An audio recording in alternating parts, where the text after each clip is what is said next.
Hi everyone! So bago ko gawin si ma'am sa kanyang pico laser procedure, I would like to introduce to you our client.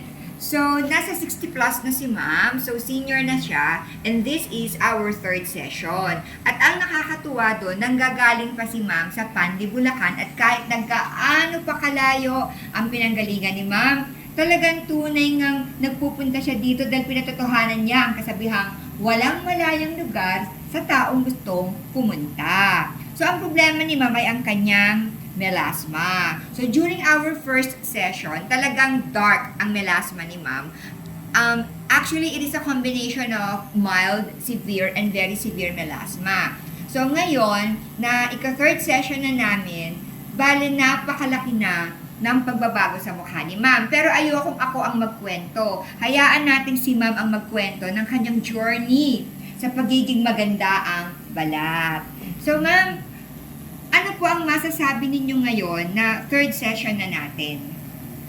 Masasabi ko po, doon sa unang session namin, nakita ko na po na maganda na po yung una. Tapos po yung pangalawa, nag-shine talaga siya. Naan na po yung mukha ko na parang banat na nagaglas na po yung mukha ko.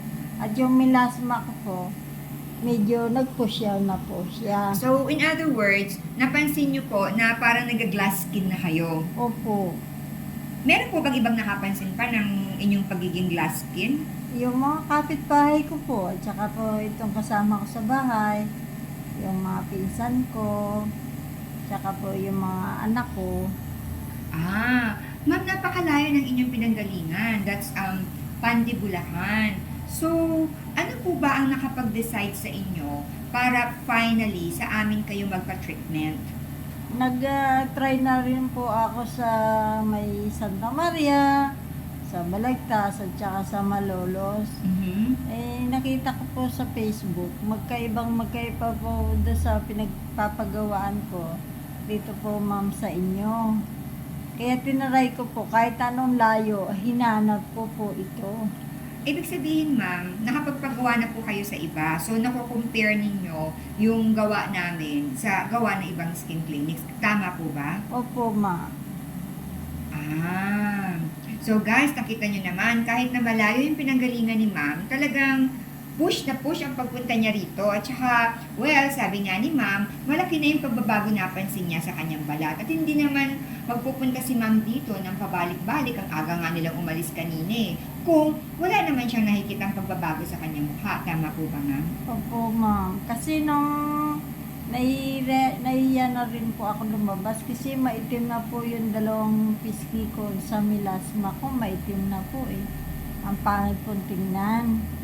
Pero po ngayon, maganda na po siya para pong nagpipink na po yung balat ko. At saka napansin ko rin, ma'am, may banat Nabanat po yung balat ninyo. Actually, guys, kung makikita niyo lang si ma'am ng in person, hindi siya mukhang 62. 62 na kayo, ma'am, ano? So, hindi siya mukhang 62 years old.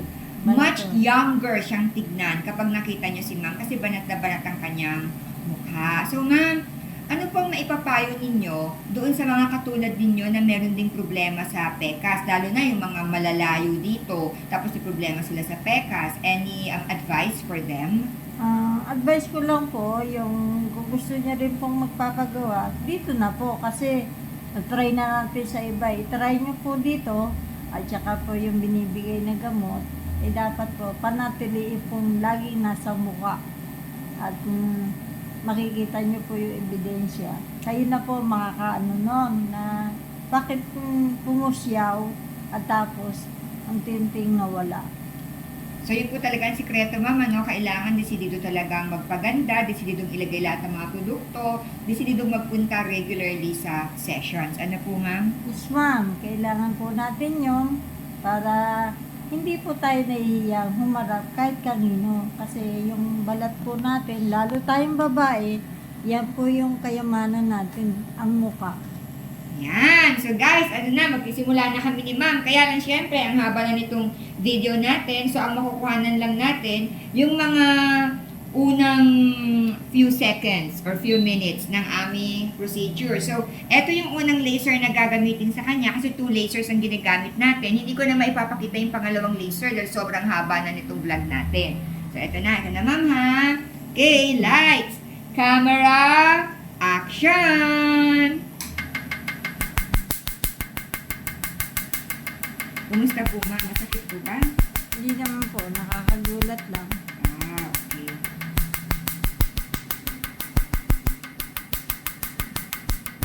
So, basta kung sino man na may ganitong problema sa inyo na pekas, well, kung saan nyo napapanood itong video na ito, i-message nyo lamang kami.